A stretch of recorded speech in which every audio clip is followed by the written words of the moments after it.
తాత ఎవరు? ఆ? ఎవరు? ఇలా చూడు, ఎవరు? సోములా తాత. మరి నానమ్మ ఎవరు? సరే చెప్పు. సత్యానా?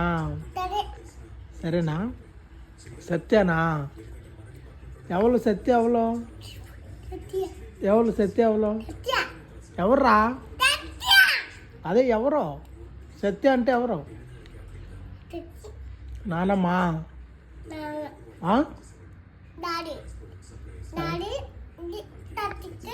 ఆ. తాత? ఆ. నానమ్మ? ఆ.